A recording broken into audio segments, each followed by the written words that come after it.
നിറഞ്ഞ ഈ നോമ്പ് കാലത്തിൽ നാം ഇന്ന് ധ്യാനിക്കുന്ന പുണ്യം എന്ന് പറയുന്നത് നിസ്വാർത്ഥതയെ കുറിച്ചാണ്. ഞാൻ ഒരിക്കൽ ട്രെയിൻ യാത്രയിലായിരുന്നു. ഈ ട്രെയിൻ യാത്രയിൽ ഞാൻ തിരക്ക് പിടിച്ച ട്രെയിനിലാണ് കയറിയത്. അവിടെ ഞാൻ ഇങ്ങനെ നിൽക്കുമ്പോൾ സീറ്റുകളെല്ലാം നിറഞ്ഞിരിക്കുകയാണ്. എല്ലാവരും അവരവരുടെ മൊബൈലുകളിലും അവരവരുടെ കാര്യത്തിൽ മുഴുകിയിരിക്കുന്നു.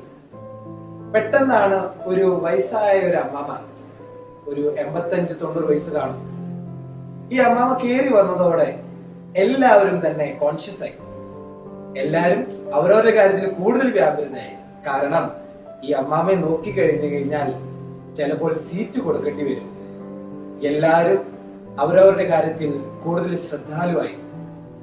അപ്പൊ തന്നെ ഒരു യുവാവ്, ഒരു 11-12 ക്ലാസ്സുകാരനായിരിക്കണം, അവൻ പെട്ടെന്ന് തന്നെ എഴുന്നേറ്റ് ആ അമ്മാമയ്ക്ക് സീറ്റ് കൊടുക്കുകയാണ്. എല്ലാരും ഇത് കണ്ട് ആശ്ചര്യത്തോടാണ് നോക്കിക്കണ്ടത്. സ്നേഹിതരെ, എനിക്ക് തോന്നിയത് എന്ന നിസ്വാർത്ഥമായ ഹൃദയമാണ് ആ യുവാവിൻ്റെത്.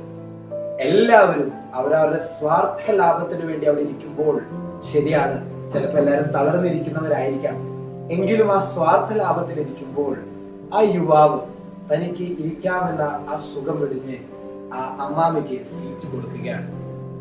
സ്നേഹമുള്ളവരെ, നമ്മുടെ ജീവിതത്തിൽ ഏറ്റവും കൂടുതൽ നമുക്ക് വേണ്ട ഒരു പുണ്യമാണ് നിസ്വാർത്ഥത.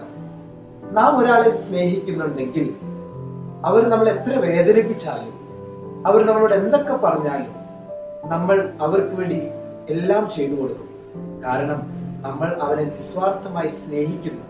ആ നിസ്വാർത്ഥമായ സ്നേഹം കാരണം അവന് എല്ലാം നമ്മൾ ചെയ്തു കൊടുക്കുന്നു. സ്നേഹമുള്ളവരെ, നമ്മുടെ ജീവിതത്തിലും നാം ഈ നോമ്പ് കാലത്തിലൂടെ കടന്നു പോകുമ്പോൾ നമുക്ക് ഇങ്ങനെ തന്നെ ചിന്തിക്കാം. ചില നിമിഷങ്ങളിൽ നാം സ്വാർത്ഥരാണ്. എനിക്കെന്ത് കിട്ടും, എനിക്കെന്ത് ലാഭമുണ്ടാവും, എനിക്കെന്ത് സന്തോഷമുണ്ടാവും എന്നൊക്കെയാണ് നമ്മൾ ചിന്തിക്കുക. എന്നാൽ നാം എല്ലാവരും നിസ്വാർത്ഥമായിക്കൊണ്ട് അപ്പുറത്തുള്ള മനുഷ്യന് എന്തുണ്ടാവും, അവൻ എന്താണ് വേണ്ടത്, അവൻ എങ്ങനെയാണ് സ്നേഹിക്കേണ്ടത് എന്ന് നമുക്ക് ചിന്തിക്കാം. നമ്മുടെ കർത്താവായ ഈശോ മിശിഹായ്ക്ക് അത് തന്നെയാണല്ലോ നമ്മളെ പഠിപ്പിച്ചത്. അവൻ കുരിശുമരണത്തിനായി പോകുമ്പോൾ അവന്റെ മുമ്പിൽ എപ്പോഴും അവൻ ഈ നിസ്വാർത്ഥത ഉണ്ടായിരുന്നു.